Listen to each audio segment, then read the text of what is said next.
and YouTube. Hey, what's going on, everybody? Welcome to Wealth Wednesday, 3:30. Time is 8:04. Hope all is well. This is the second to last day of Women's History Month. So I found it fitting to have this episode be about a woman from history that a lot of us don't know. Peace, goddess. A lot of us don't know. But if you do know, we're going to talk about her today. Her name is Assata Shakur. If you've never heard that name, then I'm happy that you're joining us today. We're going to discuss her a little bit. And I think the most important part of today's episode really is to bring to light some of these heroines in the past, folks who have done things that may not have been mainstream today, but back then was the biggest headline of all time in New York and New Jersey. So we'll go into it. So first and foremost, if you all are watching this podcast, this is powered by StreamYard.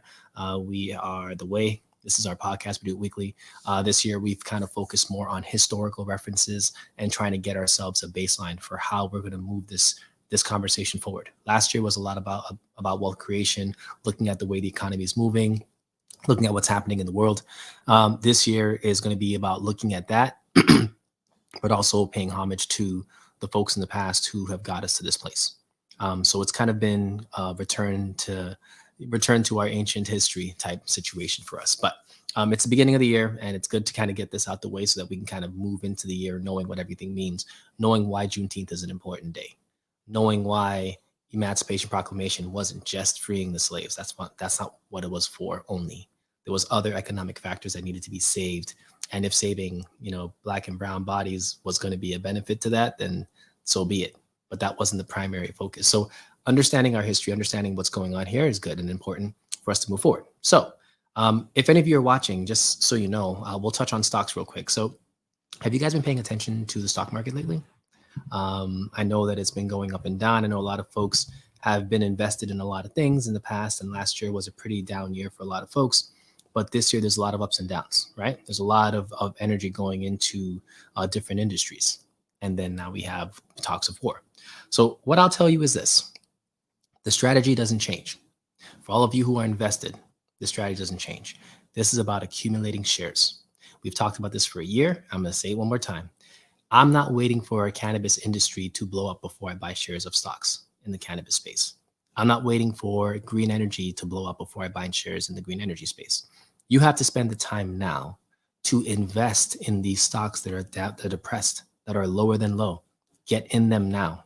You guys saw a quick bump in cannabis stocks over the last 2 weeks, right? Did you take advantage of that? Were you already positioned because you were buying them as it was going down? If you weren't, well, then you didn't really take advantage of that. And that's on you because we've warned you for 2 years. That's a long-term play. It is not a short-term play. That industry is ready to rip, right? So just know you should have been buying those shares as they've been going down the entire time. Let's look at a few. I'm going to look at one right now. And if you're on our YouTube channel, you're going to see that last month, simple stock, Tilray, March 18th, right? This past month, Tilray was trading at $5 a share, right? It was dropping the entire time, went down from 6, 5, 4, 3, it went down to $5, right? Almost 484, March 14th. Tilray just had a spike, obviously, went from 571 up to 845, and it's going to keep doing that, right? How many of you took advantage of that? How many of you knew to continue to just, again, dollar cost your averages into your cannabis stocks? As things become more available, they're going to become more available. Again, that industry has not even started yet, right? What's going on, Auntie? How you doing? Good to see you. We're back. So again, folks, when you look at your portfolio, some of you have been day trading. Some of you are doing crypto. Some of you are doing, different ways of trading. I'm not just going to call it that. And that's all good and gravy. But for the long-term investors that we typically have here, just remember that if you're invested in something that's not going to go bankrupt and you know that it's a long-term move, continue to invest in it, even when the stock's going down. Okay? So that's all I'm going to say about that. Now we're going to move on. All right. So folks, today's topic is a Black woman by the name of Assata Shakur. And I want to start this off by pulling her up quickly on this.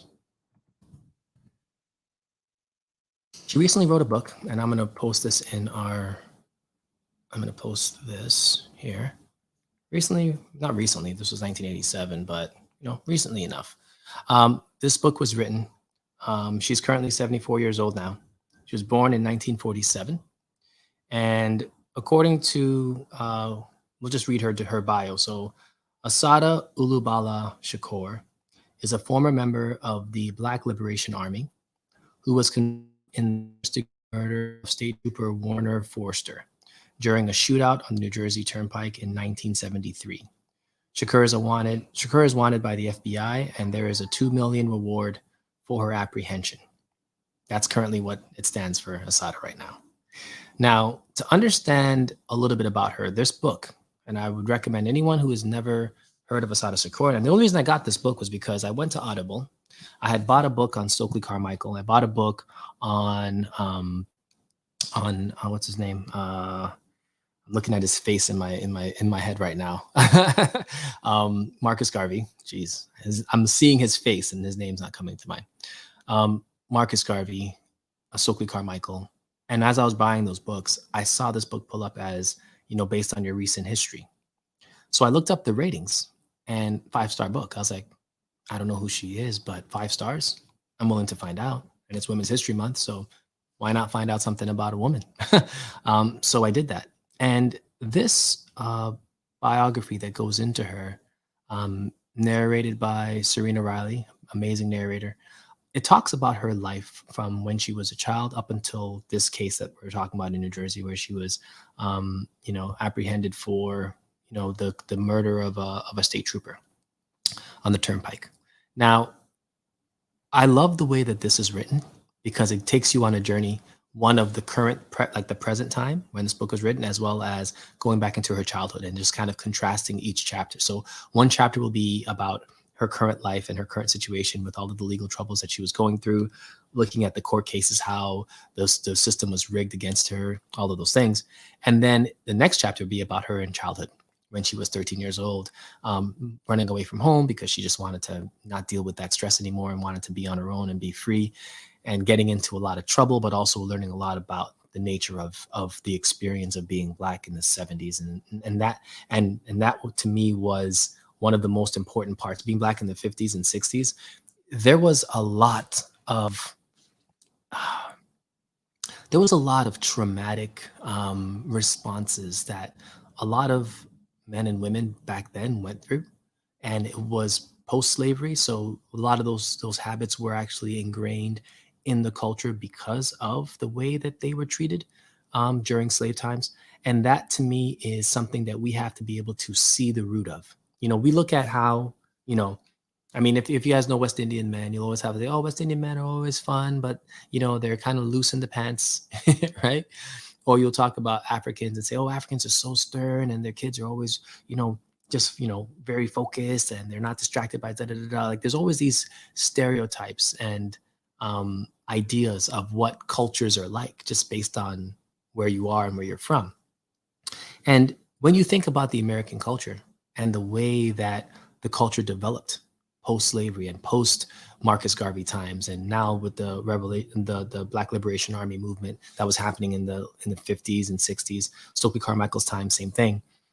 These were the people that were the heroes of the Barack Obamas of the world. Like he was around this time as well. Like there were a lot of leaders that were at the cusp of doing great things during this time, but the way the system was set up, it really didn't allow for much movement.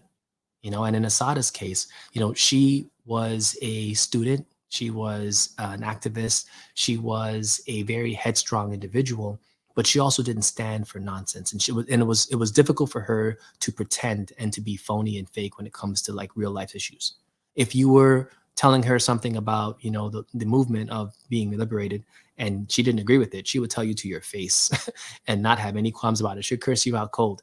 And one of the stories that she has in her book was she had gotten a job. She was 13 years old when she ran away, right? She got a job in Manhattan at a factory, working in a kitchen. And the kitchen manager who was working there, the chef, he was the one that runs the kitchen. He continued to grope her the entire time that she was there. Every time he would go next to her, he would grab her on her bum or grab, or touch her or grope her the entire day. She only worked there for one day. And she cursed this guy all the way out, to the point where when the day had ended, she was like, I can't even work here anymore. Just give me my money and I'm gonna leave. And he was like, what, give me your money. Why are you leaving? He's like, because you're touching me and I don't want to be touched. Like, that's just wrong. Da, da, da. Don't, I can't work with someone like that. So if you can't keep your hands to yourself, just pay me now and I'll leave. He's like, well, I'm not paying you anything because you didn't do anything. And she was busting her butt the entire day.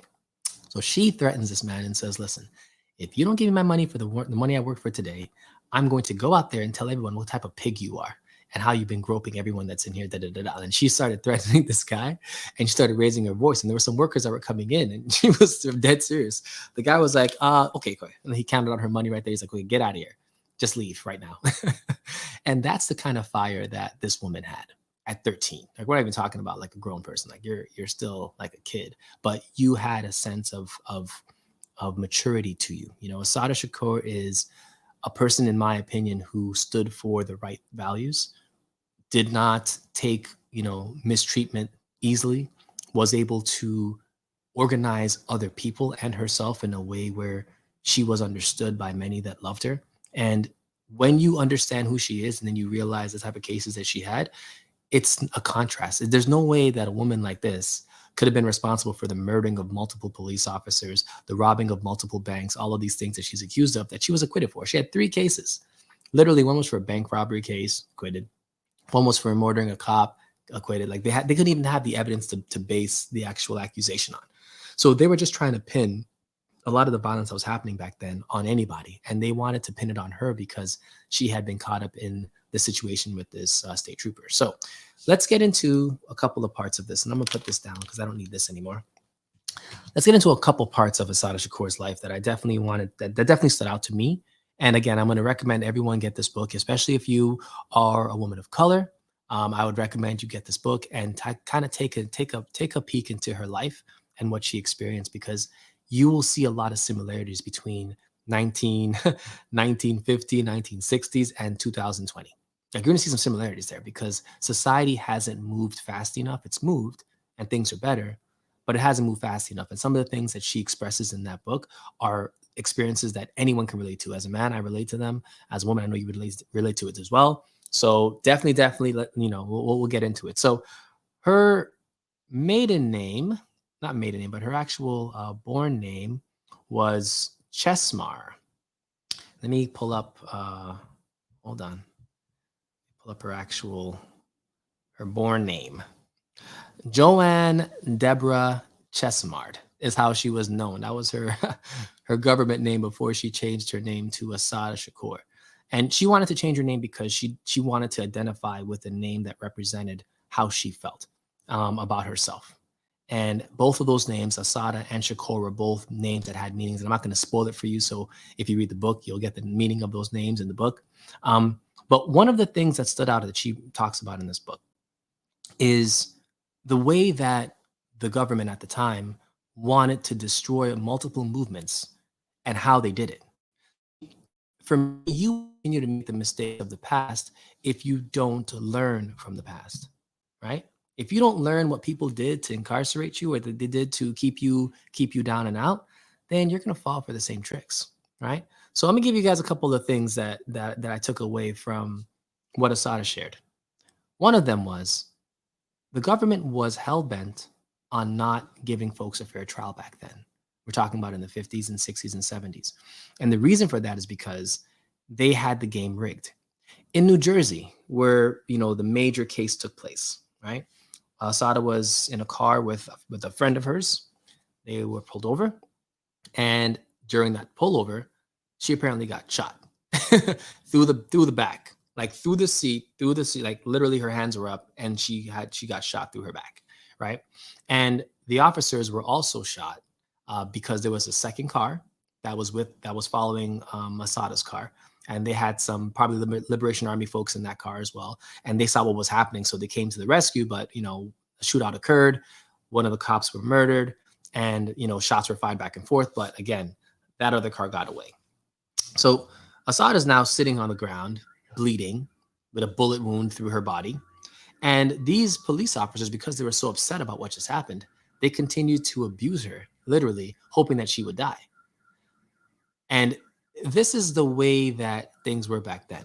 And one of the things the book brings out was that back then in the 70s, the New Jersey state troopers were predominantly actually Nazi type individuals, allegedly, according to her.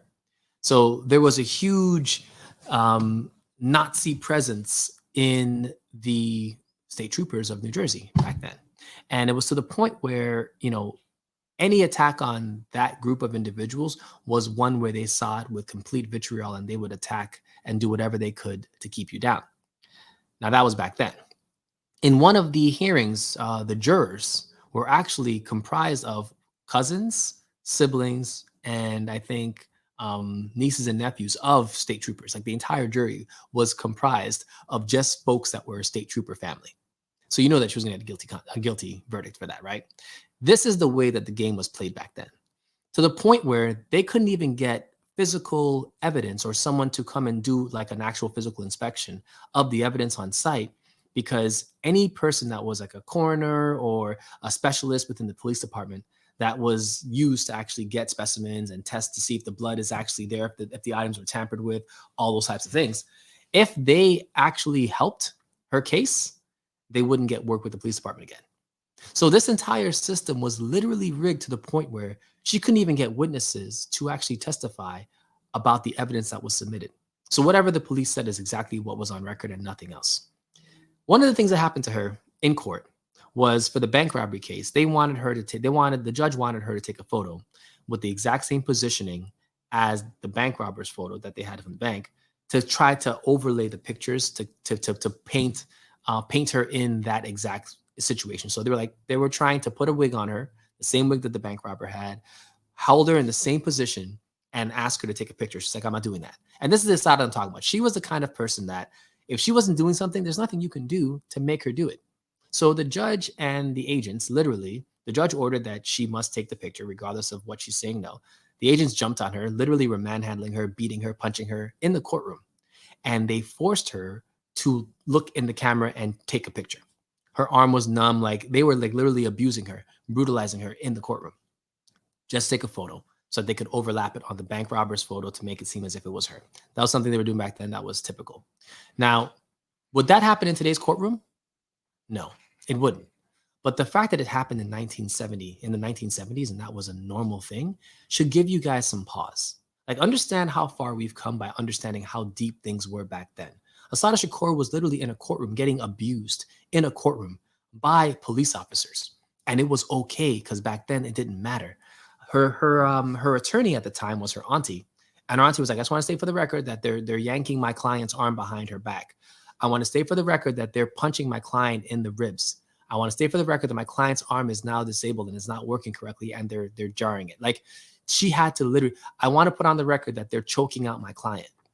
She had to state this on the record for it to actually, because you can't see the record, right? Like, if something's happening back then in the courtroom, there was no video cameras back then for certain court cases. It was just the record, just the recording that was on. She had to literally play by play explain the abuse that's happening to her niece at the hands of the officers, right? And this is the type of behavior that happens when a system is designed to keep people in a certain level. Like, if my system's designed to keep you in slave mentality or keep you down and out, keep you poor, keep you broke, keep you dumb, well, then everything around it will work for that end, right? So the first step that we had was getting things in place, like, Emancipation Proclamation was one, but it didn't really do the most work. The Civil Rights Movement, being able to have, affirmative action, be able to have, the laws drop that were segregating. Like, all of those things were things that had to help us. But getting us educated was the biggest thing that helped us, I think, from the 70s until now. A lot of us became lawyers, judges, business people, folks in the police force. Like, we had to educate ourselves and get involved into these areas so that if we witnessed things like this, at least there was more of a presence that wasn't just predominantly one culture, right? Because back then, the majority of these officers were white, majority of them. And that's who was in the state troopers at the time. That's who was in the FBI at the time. And one of the ways that they used, law enforcement back then in the 70s was a project called Counterintelligence Pro, COINTELPRO. And if you've never heard of that, look that up. That's going to give you some really, really good, juicy stuff about how the government was using their money, our tax dollars, to literally dismantle movements and organizations that were designed to further freedom for Black and Brown folks, right? And it was so crazy that the COINTELPRO folks were actually like bugging the places that the attorneys were staying in. They were sending fake letters to the Black Panther Party, to the Black Panther Party, in the names of the folks that they were trying to break apart and say, "Hey, this is Assata. Just want to let you know that you're going to be assassinated tomorrow." Blah blah blah. Like literally trying to divide and conquer all of these movements. So the Liberation Movement, the Black Panther Party, all of those movements were literally destroyed because of something called the COINTELPRO program, like literally.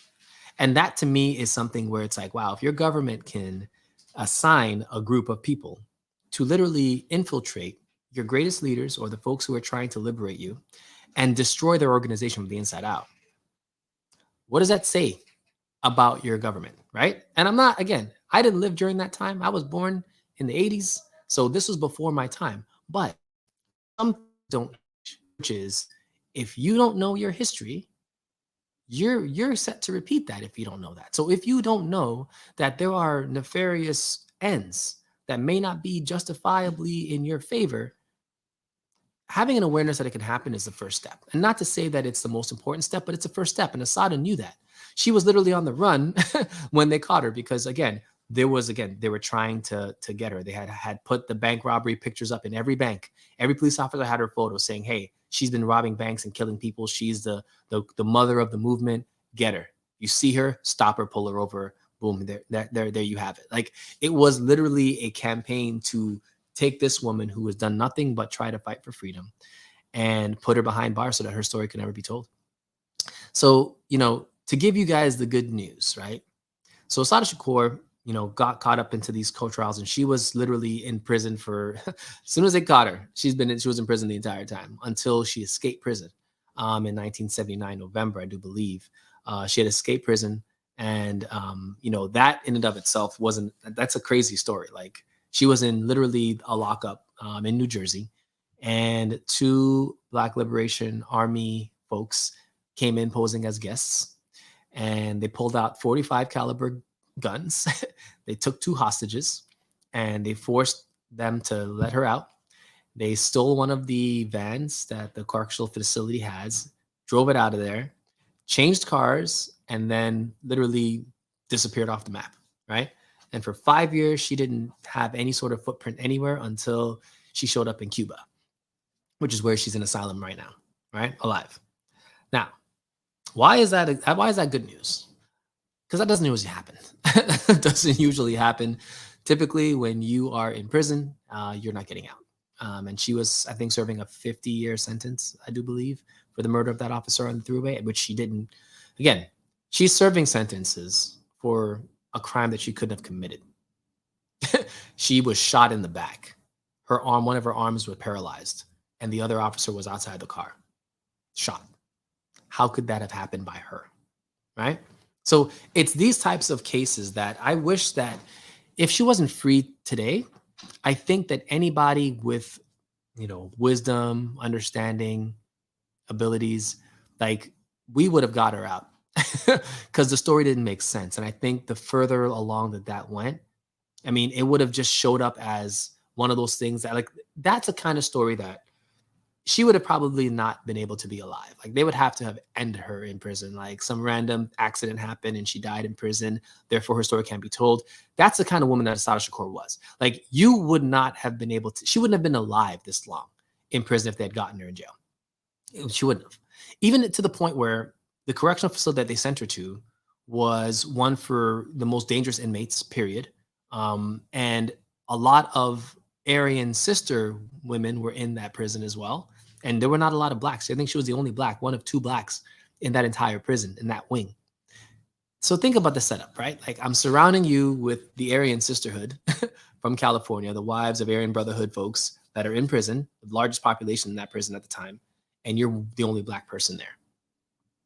Isn't that a setup for maybe getting assaulted, murdered in prison, right? Like it's that type of behavior that they were trying to pull off. And that wouldn't work today the same way that it worked back then, but it's working today now. It's still working because there are a lot of folks that are incarcerated right now for nothing, for marijuana possession, three strike rules, all this type of nonsense, and they're still there. They haven't been taken out because the marijuana laws have changed. So the system is still working against a small group of people as opposed to the majority. So back to Sada Shakur. So one of the stories that she talks about is when she joined the Black Panther Party. Right, this happened when she was a teenager. She was a student in New York. She was in Manhattan College at the time, and she had talked about her discipline. She wasn't very disciplined at a young age. At that age, she couldn't wake up for nothing. So one of the jobs that they gave her back then was to be on the food pantry, basically like the breakfast program for kids. So back then, the Black Panther Party was known for actually cooking breakfast for kids in Harlem, which is where she was. So, any children could come over, the parents could bring them up, and they would get a full breakfast meal cooked for them. And they would try to end it in time so they can get to school on time. And that was a program that, you had to wake up at 4 a.m. in the morning just to get there on time, start cooking pancakes and eggs and sandwiches. And it got her to understand the importance of waking up on time, waking up early. It got her to understand, the importance of why we're doing this. Like she loved the children and being able to talk to them. And, she wasn't the one to, um, you know, hear a lot about, try to give them like the Black Panther songs or teach them about Black Panther history or the leaders of the club. She wasn't doing that with them. For her, she just wanted to speak to them, like, from student to a kid and just find out who they were, what their lives were like, encourage them in school and just try to get to know them, and it was a very important experience for her because it allowed her to not only get disciplined, but it allowed her to understand what we were fighting for. We were fighting for the youth, we were fighting for the kids. And one of the things that's never talked about with the Black Panthers is back then, they were the first organization, well, not the first, but one of the main organizations back then that wanted to see liberation for Black people nationally. They weren't an international organization. They wanted to be a national organization only, but they were really, spread out. They had offices in California, offices in New York. And these offices worked in a way where they would have different programs for like kids, for the community. They would protect the community, sort of like its own police force. Like you weren't seeing random things happen in a Black Panther patrolled community because they weren't letting nonsense like that happen. It's kind of similar to what happens in Chinatown, in Manhattan, where it's like you're not going to see a lot of crime in Chinatown because you got the triads, you got a few other gangs there. Like they're not going to let that type of violence happen in their turf. They'll be the ones committing it, but they're not going to let other people, outsiders, do that. I think that level of protection was so important back then, but it was seen as a threat because you're looking at armed Black men with barrettes and with guns and everything else, again, going for their amendment rights. Like these are my Fifth Amendment rights. Like I'm allowed to bear arms. We're going to bear arms. Like don't tell us nothing. We're marching. We're doing our thing. Like that scared the hell out of the government back in the 60s and 70s to the point where they actually kidnapped 21 of the leaders of the Black Panther Party back then. Literally kidnapped them without warning. Some of them were murdered. Some of them were just kidnapped and put in prison without trial. And literally, the case of the 21 was something that they were fighting for outside. And it was a strategic type of kidnapping. They literally took the 21 most important leaders of the party all at once, which, again, if you know anything about leadership, leaves all the other underlings, I would say, or the folks who aren't prepared to be leaders in charge, which is going to continue to erode any organization until it collapses, right? This is the type of people that were in power back then. These are the type of people that were trying to stop things back then. Folks who could kidnap you, kill you, murder you, do whatever they want to you in prison. You won't get a fair trial. You get locked away for 50 years. And what happens to you? Your story is untold. No one writes your biography. You're dead, right? Why was it so important to shut down that organization? Why was it so important to stop that idea from happening? And I want you to see the trend here. Marcus Garvey, shut down, wasn't allowed to continue to, this was the 1920s, 1917, 1918, 1919. Marcus Garvey was in Harlem, shut down. Then key into Assata Shakur's time, this mid 70s, late 60s, Black Panther Party, the Liberation Army, all these things. Again, kidnapped, shot down, murdered, all of these things happening to stop that movement. What's that type of movement now today?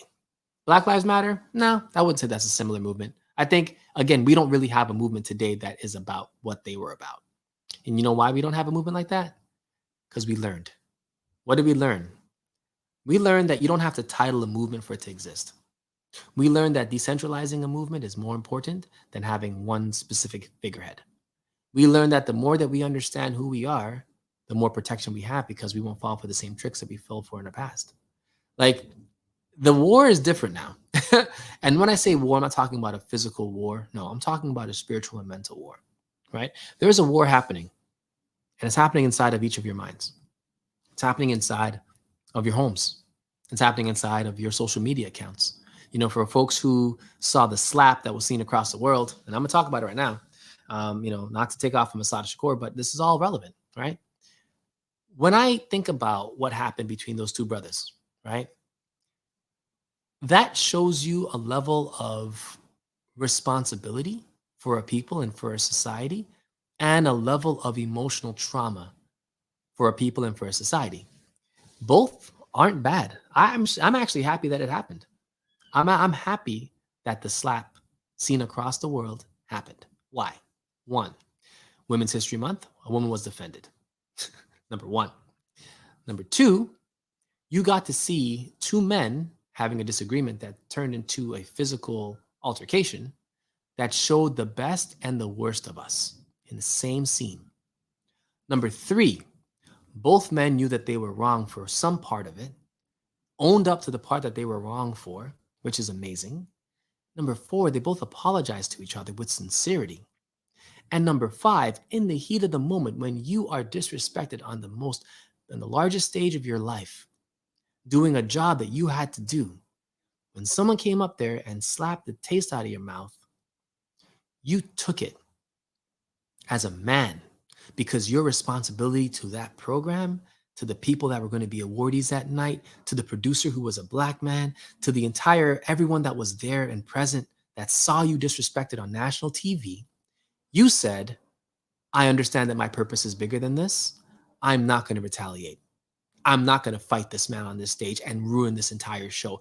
My purpose here is more important than anything because I'm the host of this show. Chris Rock, kudos to you for showing people the ends of what holding back and what would Jesus do, turn the other cheek, what that means. Because you literally turned the other cheek and you turned into a comedian right after your sense came back. And that to me was your legacy. Like, your legacy is not getting slapped. Your legacy is having the wherewithal to be a professional and a consummate comedian after something so ridiculous happened to you that you showed them the value of what it means to be a man, even when you're being disrespected at the most extreme level of all time. You're a better man than me. I'm gonna tell you that right now. Because if Will Smith was approaching me on the stage after I made fun of his wife, I practice kung fu. Anyone approaching me, you are a threat to me, regardless of what your intentions. I don't care where I am. I'm either blocking whatever you're about to do or I'm attacking you. That's just me. Chris Rock didn't do that. So for Chris Rock, I commend you for being a man, taking that slap like a man, and being able to still do your job because you knew that it was bigger than just that moment.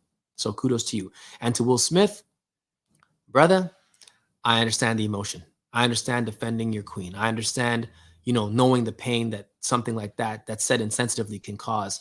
And I know that you regret what you did. I'm happy that you did it because it put the light on mental health. It put the light on emotions that we all have and that we all experience. Everyone has been angry. Everyone is lashed out that I know. No one is perfect that doesn't have a moment of weakness where their emotions get the better of them. And you were able to apologize in such a genuine way, even when you were accepting your award and afterwards to Chris directly. That took courage to do that because you were in the wrong physically for that. But in my opinion, you weren't wrong because that had to happen. Something had to happen and it did, and it changed everybody. So I can't blame the catalyst for causing change that is going to be beneficial to everyone. You shouldn't be making fun of anybody's autoimmune diseases. You shouldn't be making fun of anybody's spouses or their kids. As comedians, I understand that you're funny people and you guys are paid to make jokes. I get that. But Chris didn't write that joke. There are writers that write jokes. He didn't write it. He just had to deliver it. And for that, he got slapped, which again, if Will knows that, he shouldn't have slapped him if he knows Chris didn't write the joke. Although he delivered it, he didn't write it. So This goes to one other question. Let's dig deeper into this, right?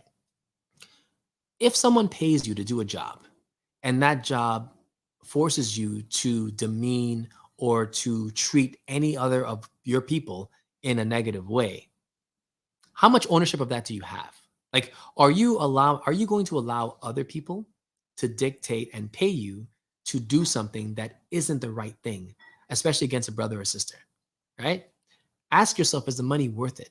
Do you have power to be able to adjust those types of jobs where I'm not going to be paid to hurt my brother or sister? I'm not going to be paid to disrespect or make my queens feel less than, especially when they're going through certain things, or to my kings to make them feel less than because they're going through certain things. Like, you can't pay me enough money to put my people in that position, right? So now there's a deeper question, which is, if Chris didn't write the joke, but he had the power not to say it, why didn't he exercise that power? And all of you are going to be in the same situation when the time comes. There will be a time that comes in your life where you're going to be put up against your family, your friends, your loved ones, and you have to dig deep inside of yourself and ask yourself, if everybody were if someone were to be hurt by what I'm about to do next, and they're paying me to do what I'm about to do next, should I do this thing? Like, the war that we have right now is a morality war. It is not a physical war. It manifests physically because whatever is inside of your body morally will be into your actions, right? Cool. But we're fighting a moral war right now. And social media is designed in a way to ruin and erode your morality, to ruin and erode your thoughts about who you are and why you're here. What's important? Is it the physical things? Is it the money things? Is it the spiritual things? What do you value?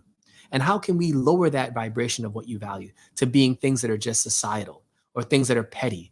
Look at all the memes that are coming out now with Chris Rock's face getting slapped.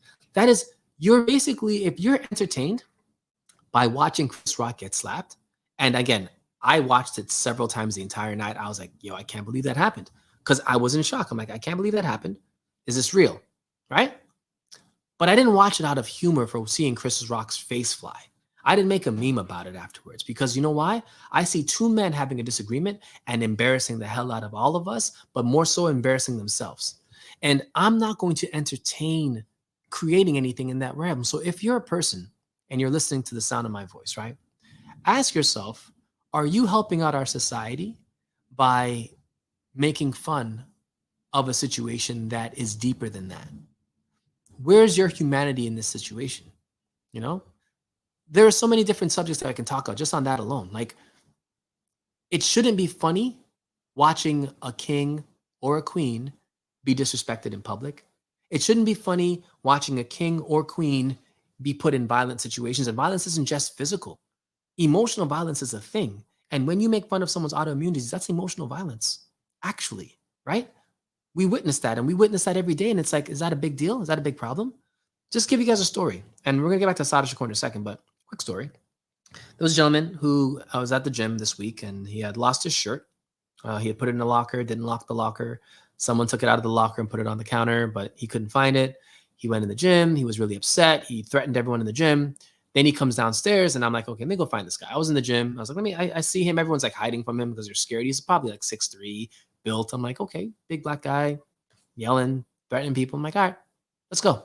So I go and I find him in the locker room. I'm like, hey, what's up, brother? Did you ask the front desk to check the cameras, see if they found your shoes? I found it. I threw it out. You know, I can't believe this place. Blah blah blah, going off. I'm like, all right, cool. You found it. All right. Where was it? It's like on the counter. I was like, oh, I throw it out too. I understand that. It's like, yeah, I'm going out with my shirt, bro. I'm going out with my shirt, bro. I'm like, oh, I feel you. I would do the same thing. I'm putting that on. So I'm like, just trying to relate to him, just talk to him because people were running from this guy. I'm like, why are you running from a king?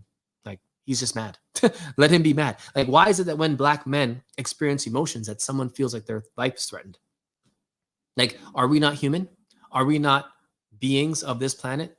Natural beings of this planet, actually? Like, why can't we express every emotion and feeling that you express, right? Why can't I be pissed off and yell and scream and carry on without you thinking that it's about me murdering you? Like, why can't I, cry? And women, this is for y'all. When men cry, don't make fun of them. Don't make them into a meme because we are expressing emotions. And guess what? We are human just like the rest of you. We have emotions. We have feelings too. Just because men don't cry often doesn't mean that you should make fun of them when they do, right? Can men be abused? They can. Can men be taken advantage of? They can. And they can also be the abusers. They can also be the sexist folks. They can also be the misogynoir. Like they can do all of that, right? So this guy, he's pissed off. He goes to the front desk now, right? I follow him to the front desk. And the reason why I did that was because I know that in the front desk, there's a girl, she's probably 21, young, no other help. No other workers were there. It was just her and this guy carrying on, screaming, yelling, looking at her to the point where he walked up into almost where she was standing. And I saw the look on her face. And I'm like, yo, I'm not leaving until he's good and he leaves. So I stood there right next to him and her. Like I was right there and I was talking to him. I'm like, yo, what's up? So he's like, yeah, I'm just going to go. I always come up in this place and something, da, da, da, da. And he was going off. And I was like, well, bro, you're fine, man. Just have a good day. Just go. Don't let this bother you. Just go home, relax, enjoy yourself, and, just come back tomorrow and do your thing. Just talking to him nice and calm. He's like, yeah, that's right. Yeah. I will F this place. I'm out. Da, da, da. And he storms out. I'm like, okay. I look at her. She was like, whew. I'm like, okay. I go upstairs. I do one set. I come back downstairs because my spirit was like, she's probably still traumatized. So I went downstairs and I'm like, hey, are you okay? And she was like, thank you for staying, because I was a little nervous. I'm like, I could tell. And that is what I mean, y'all. Quick story, but what's the story about? What's the purpose of the story? If that brother wanted to fight me, would I have fought him? Yes. The brother wanted to talk to me, would I have talked to him? Yes. If he wanted a hug, would I have hugged him? Yes. I'm here for it. We need to be present for everything and anything, and it shouldn't be in a way where we are trying to be combative, where we're trying to be disrespectful, where we're trying to add to a situation that's already terrible. No, your job in every situation that you experience with anyone else that's a king or queen is to diffuse it and to share love and to spread love all day. That's your job. And sometimes love is a whooping. Sometimes love is getting slapped. That's what love looks like sometimes, because to me, love doesn't have a form. It is just me looking out for your best interest. And again, violence isn't necessarily seen as love. It doesn't. But if that gentleman tried to hit this woman, I would have to be violent in order to show love to the queen and to him, because that's what he's going through. That's his experience. And it's not going to stop if he's violent and I'm not. She'll get her butt whooped. I'll get my butt whooped. And he's going to walk away with a case. And that's how this happens. That's how it's supposed to go down. Like, violence is going to happen in this society. Assata Shakur's example is violence is going to happen whether you want it to happen to you or not. It will happen. The question is, are you morally in the right position when it does? Are you defending somebody when it does? My Kung Fu teacher always said, never use this unless you have to defend, something that you believe is true and honorable. Never use your what I've taught you just to fight people. Like, that's not how it works, right? So I would take that as like a life lesson for everything. Like, don't be afraid to step up and help people that are in need, whether it's emotionally help them, physically help them, because you're not doing anyone any services if you're just allowing them to exist in a space going through traumatic things and you're not actually even being there for them. Like, we need to hold space, like Auntie's saying, hold space for each other. What does that mean? It means be accountable for your brother and your sister. That means to love even when it looks rough. And Chris Rock showed Will Smith love when he didn't punch him back, right? He showed Will Smith love when he said, I won't. When he's like, I will keep her name out of my mouth. It's like, don't keep my mouth out your mouth. It's like, I will. Like, he said, I won't talk about her. Like, that's him showing that. Again, a person just assaulted you. You could have fought back. You're from New York City, so I know you can fight. You chose not to. And you actually acquiesced to that person's request, which was, any more jokes about my wife or family, just don't do it, right? That's love. I know it came after assault, but it's love. And for all those folks who are outside of that experience, that are trying to show trauma and try to get onto Will to make him into a worse person or whatever, get out of that space right now. Like, especially if you're not like melanated, like, just don't compare. Just stay in your space and just know that everyone's life situations are different. And it's hard to understand somebody else unless you're them. I don't understand Will Smith's life. I'm not him, but he understands his life. I'm not Chris Rock. I don't understand his life. But again, that's for them as men to settle and figure it out. And the guy actually said this on Instagram, and he was like, listen, if that happened to two white people at the Oscars, right? And the same thing happened, would it be an end moment, or would it just be two men having a disagreement? Why are we so concerned with other people labeling our expressions, good or bad, as the niggerish thing to do, right? Why is that what happens? When if anyone else did, any other culture did that, it would just be a disagreement or they had an altercation. I've seen UFC fighters literally jump kick each other off the table. Like I've seen this at the announcement table. You slap this guy and then he jump kicks you. Like I'm seeing that. I don't see that as a niggerish moment. When a UFC fighter jump kicks a guy while he's sitting on a chair or punches a guy during the stand-up part where they have to do that. I don't see it as that. It's an altercation. They slapped each other. They had a that's the exact same thing. They're fighters. Don't get me wrong. Like they're both about to square off in the ring. So I get that there's going to be some retaliation at some point, but it's still violence. And a lot of you watch UFC, don't you? A lot of you watch boxing. Those are violent things. We experience violence all the time. The question is, are you morally in the right place when violence happens with you? Like, are you able to see the right and the wrong of your own actions when you have to be in a situation like that to be able to better it, even if you're learning from it? No experience is ever wasted. Everything that we do, every experience that we have is going to be used for a greater good regardless. So learn from every experience and understand that when things happen that are unexpected and you're defending the honor of your wife or defending the honor of a person at the gym or whatever it might be that you're defending violently because you have to defend things, just make sure that you're not overdoing it and make sure that you're not doing it out of anger or rage, that you're doing it out of some sort of righteousness, right? There's a time and a place for everything.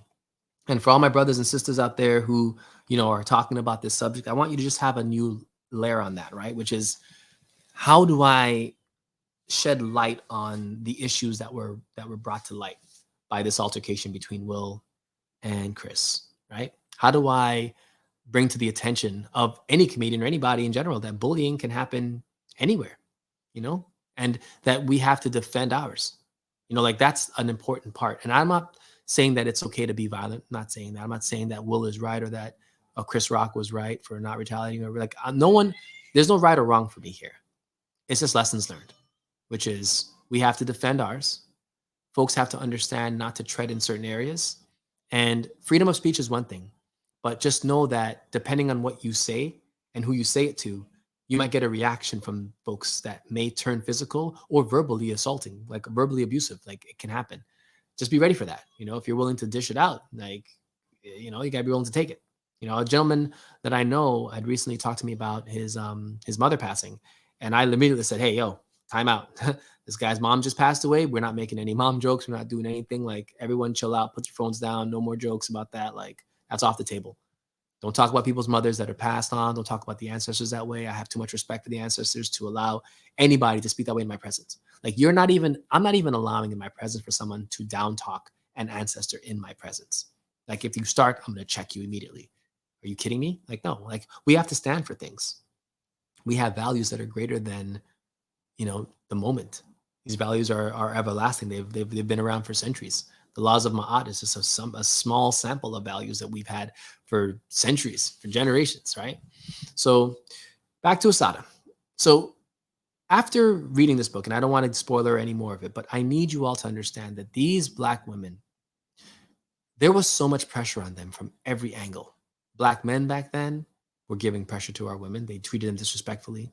They would do things that were very sexually deviant in nature to Black women that were just caught in the wrong place at the wrong time. I'm sure you've heard of a term called trains. Yeah, that was happening to Black women a lot back then as well. That were just caught in the wrong place at the wrong time. And it was habitual because the boys and the young youth that back then, they had no respect. Not all of them, but the few that did this, it was commonplace for women to have sexual encounters that were abusive back then, right? And that just comes from the fact that Black women are not protected, and they have never been protected since slavery, like in this country. Like they're the least protected group. Malcolm talks about it in his speeches, the Black woman. And to me, as a Black man in this society, when I see women like Assata Shakur, see women like my family, my wife, my mother, my sisters, like to me, it's our duty to protect each other, but it's really my duty to protect the sisters, the queens, my queen, the people in my life. It's my job to protect them. And I want to put this on every man that hears my voice. Like it is your job to protect the queens in your family, your daughters, your sisters, your spouses. Like it's our job because they're not being protected out there. And the story of Assata is one of a queen that was not protected, but protected herself and was surrounded by an entire movement of individuals who were looking out for her, you know? And that is how we protect our queens, by creating a society around them that values protection and that will allow someone to get slapped if they try to come after one of our queens. It has to be that way. There needs to be repercussions for folks that break the line of respect for our queens. And I'll tell you this, like I have a daughter, she's going to grow up one day, she's going to start dating boys, and I'm not going to hold a baseball bat, I'm not going to have a shovel or a shotgun, any of those types of things. No. I'm going to drill into her the idea of what respect is and how to look at respect from a female to a male. Like as a father to a daughter, I'm going to teach you how respect looks. And I'm going to show by how I respect my wife. You're going to see what it looks like. So when you start dating boys, if they don't treat you the way that you see me treating you or the way I treat your mother, then they're not allowed to be here. And if you bring them here, I'm going to interrogate them. And if I find out that they're not treating you respectfully, they're going to leave forcefully or willingly, but they're not going to stay. And those are the standards that we have to have for our kids and for the next generation to come. Like we need to teach them all of the ins and outs so that they understand the history of what things were like back then. They understand the history of how society has tried to peg women at the bottom of the totem pole when it comes to everything. We have to understand the history of women, their struggle, the path that they've been on, how difficult it is to be a mother and to work, how difficult it is in this society to be a woman and still be seen as just as good as a man. Like there are so many places growing up where women never got the opportunity to be represented as equals with men, right? And granted, from what I've read, this is the age of kings. So kings are running this age, which is okay. But after this age is over, it's the age of queens. It happens.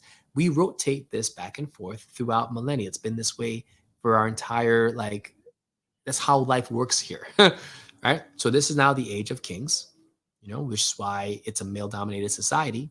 But there's a transitional period where it's going to revert to an age of queens, where there's going to be a lot more nurturing, a lot more loving and growth and understanding and essence. Like all of those feminine qualities are going to be what's coming back after. So it's in our best interest as men to continue to elevate the women in our lives and to protect them. And the women in our lives isn't just women that are in your immediate family, but any woman that is in your life that you encounter, it is your job and duty to protect her. Because if that was your wife or your spouse or your sister in the exact same situation, would you want a brother to do what I did for that queen that was at the gym? I'm sure you would. So be that man. And don't be afraid of us. Don't be afraid of yourself. When I see a brother, I see myself and I see a hurt version of myself. Like that dude, honestly, I could tell that he was in jail at some point. I could tell that he had his things taken from him. He had he had actual things taken from him that hurt him, whether it was his manhood, whether it was something sexual, whether it was something physical or respect that was beaten out of him. There were things that happened to him. I could tell, I could feel it at the core of my body. And that's why he put so much energy and anger into the fact that his shirt was violated, that someone took his things and just threw it wherever. He was so upset at that because he connected that pain and that trauma. It triggered him. Yeah. He connected that pain and that trauma. He put it in that shirt and he was just reacting at that point, right? I got love for men that are going through that because I haven't experienced that the way he did, but I understand the emotions behind it. Why am I afraid of that? I'm not afraid of your emotions, brother. If you're mad and need to hit me to get through your emotions, hit me. I might hit you back, but hit me. Like you get it out so that we can talk about it. So you could have a Will Smith moment and say, hey, I'm sorry for what I did was wrong. What I did was completely wrong. I had no business doing what I did. I was completely like some men need that moment of clarity. Sometimes on the other side of violence. That's the nature of the world that we're in right now. It's not a happy-go-lucky world every time, right? Sometimes violent things happen for folks to learn, and it's unfortunate, but that's how this works. Lessons are learned no matter the circumstance and situation. So, folks, I mean, we got more time, but do I need more time? I don't. I mean, I think, again, the nature of why we are talking about this book, I want you to get it, read it, see what happened with Assata, see what happened with the government, how they were using all of their tools to continue to convict and condemn Black women back then. Black men back then were getting murdered, killed on the spot for nothing more than just being Black and wanting to be free. Now that we are more free than then, what are you doing with that freedom? Are you slapping people on national television? Are you slapping people in private? Are you being ignorant? Are you being rude? Are you being disrespectful in private or in public? Who are you right now? Are you learning from this? Like, if you have the ability to be disrespectful to me as your brother or sister, or like as a brother or sister, why would you want to be that way? Why would you want to show that level of anger towards someone who's been through the exact same trauma as you? Why are you furthering on that mission? Like, we've got to do better, and we can do better. We're the longest, like, we've been on this planet the longest, genetically speaking, right? Why are we acting like the juveniles that just got here? Let them act that way. You act above that. Understand that everything is learning, everything is growth, but you have a purpose here. You have a reason for being here, and it's not to disrespect another god or goddess. It's not to disrespect your brother and sister. It's literally to continue to fight for your history, fight for your freedom, fight for who you are. But all of that fighting, it starts inside. I always say this, right?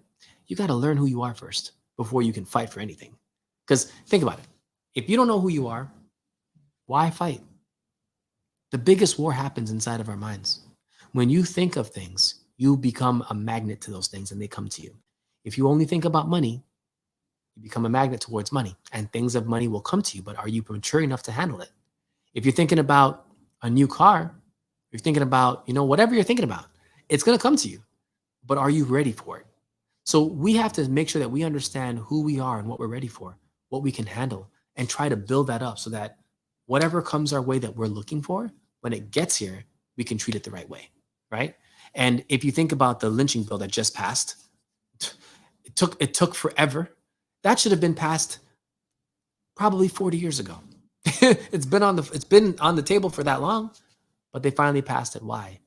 Because again, it was a matter of time. Like, it's inevitable now. Things that are supposed to happen will happen because it's inevitable. And I'm happy about that. But my thing is, do not let those victories take you away from learning the struggle that came from that victory.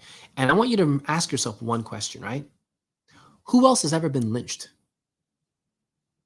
Ask yourself that. In the world, where else has anybody been lynched and it's legal? Where, besides in America, this crazy place, right? So we live in a crazy place. They have crazy laws, crazy folks that are behind these laws, crazy judges, crazy folks that are literally evil and just doing things to perpetuate the evil. Cool. Be above it. Learn to defend yourself. Learn to defend your family. Learn to understand that when bills like that pass, make it public. Tell people about that. The fact that there needed to be a bill to pass that says that lynching is wrong. Why did it take this country till 2022 to recognize that lynching was a bad thing?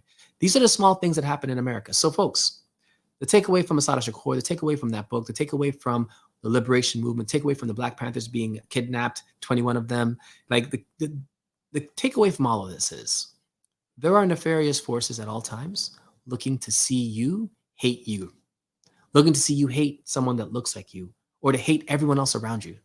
And I'm saying that there's a greater gift than hate. It's love.